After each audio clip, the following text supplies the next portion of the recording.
Today I'm going to be covering the 16th note grid exercise and a few of the different variations that we can do with the exercise.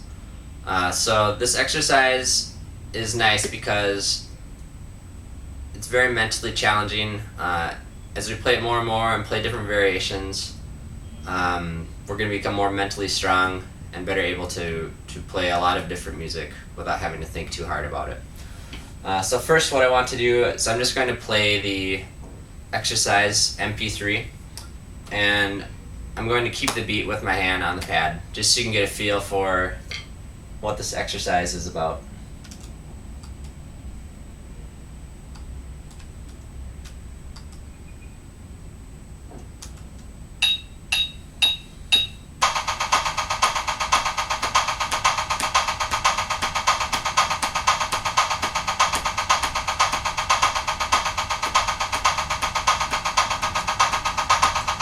So as you can hear, it's just an accent to tap pattern, and we're basically shifting the accent from the downbeat of every note, from the downbeat of every beat to the E, the second 16th note of every beat, and then to the and finally to the ah. So if you're not thinking hard about where the beat is, it's easy to sort of reset internally the beat to where the accent is. That's naturally what your brain wants to do. So just listen to it again without me keeping the beat, and you'll find that it might be a little more difficult to keep track of where the beat is.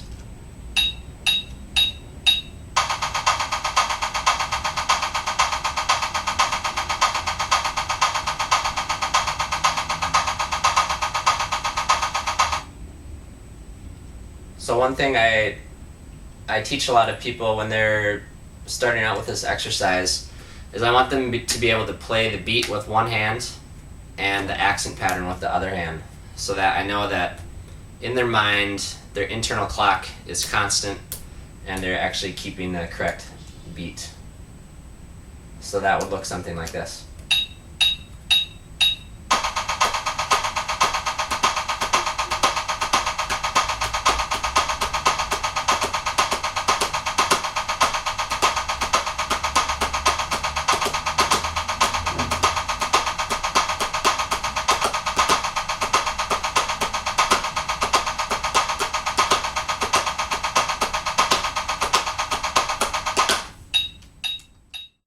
Okay, so now I will just play the exercise as written.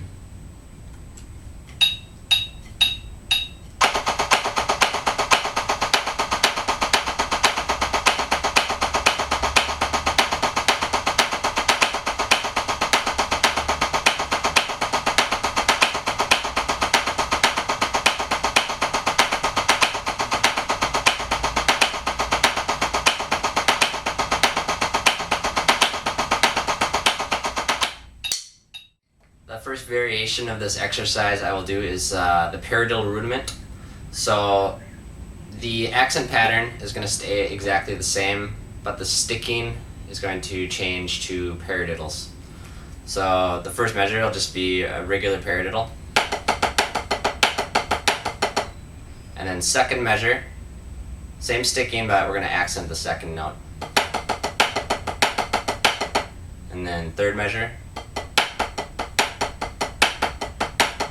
And finally, fourth measure. So this one gets tricky with the diddle because you have to go from a tap directly into accent, so it's kind of an inverted motion, like on inverted flam taps. So I'm going to play a little bit slower, 100 beats per minute.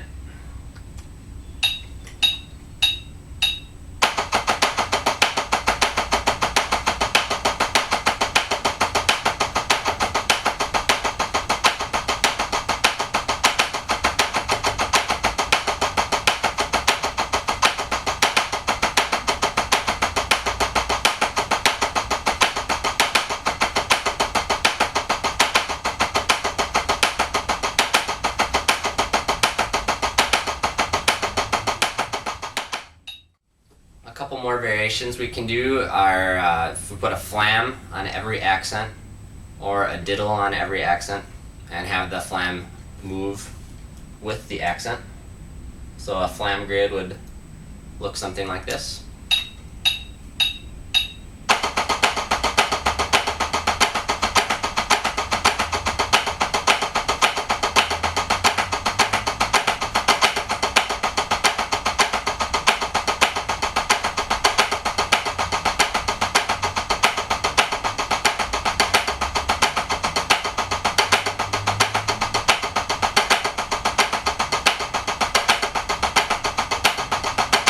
Could also do a diddle.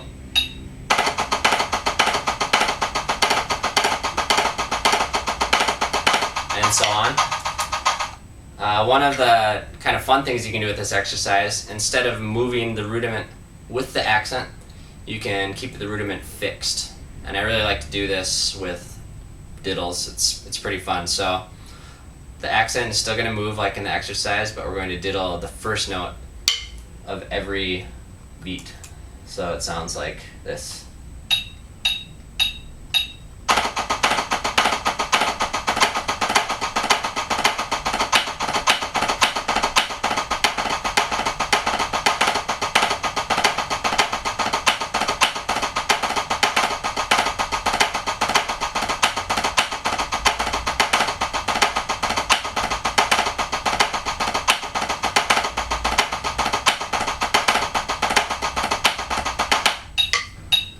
And you can, of course, expand that to putting the diddle on the second note, third note, fourth note.